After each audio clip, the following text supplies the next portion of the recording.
Hey y'all, welcome to Art of the Budget. My name's Nicole. My pronouns are she and her, and I live in the Pacific Northwest on the traditional unceded territories of the Coast Salish nations. And today we're doing a budget reconciliation.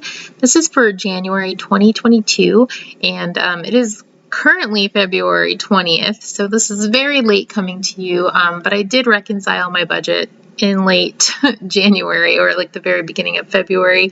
I just didn't get around to shooting this video. So I have my notes as always, and I'm just going to give you all the highlights.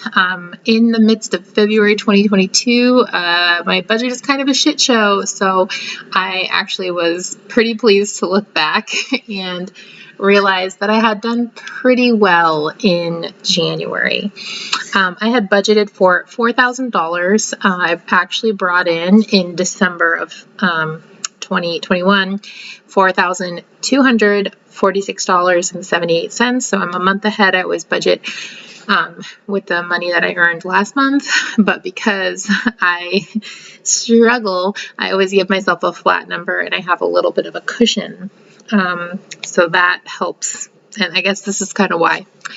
I was not budgeting to share my income or buy art, but I did do both of those things because I have several recurring expenses that I didn't cancel, and I had some other stuff come up that I needed to, I felt like called to share my income, so I did, and so that, is over.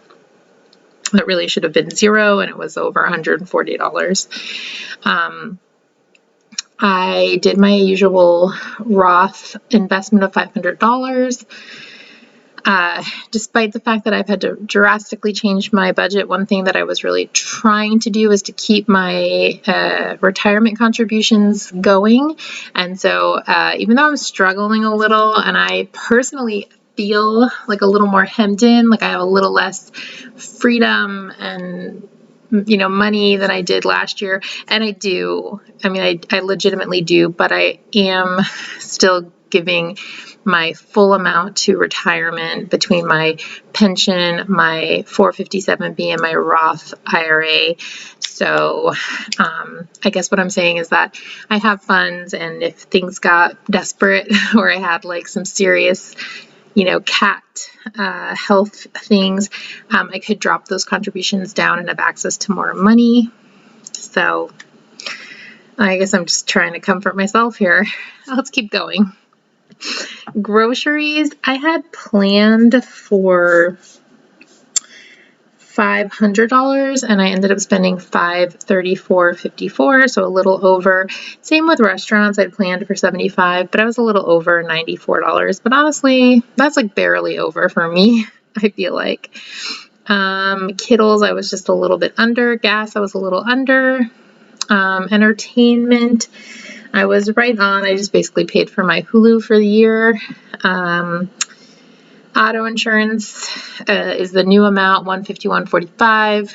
I have a car. It's currently financed. I'm hoping it won't be for very long, but my insurance is a bit higher because of that. It's also a newer car, so I may, keep the higher comprehensive on it later.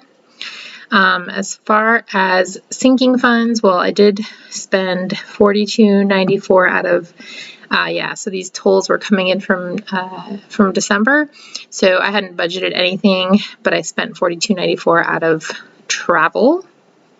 And when everything is reconciled, which means that I take my planned amount and I change it to my actual amount. So whatever I planned to spend, I changed to what I actually spent. They match up. At least they should. Yes, they do. Sometimes I do make a mistake. But anyway, then this tells me if I'm over or if I'm having an every dollar budget or if I have anything left. And it's a good month when I don't have a negative up here. So it's not a bunch, but I have $654 left to budget. And I'm going to go ahead and just add that to my cat fund. So you can see the majority of my extra income, my $1,000 a little over $1,000 is going to my cat sinking fund. I'm going to go ahead and make it 0, so I have that full number. So 104515 is going to my cat sinking fund. And now it's a, let's see, 46, that make it right? I don't know what I just did. Now it's an every dollar budget. So yay, this actually is making me feel a lot better. I would love to know how your February is going or how your January went. Let me know down below, and I will see you in the next video.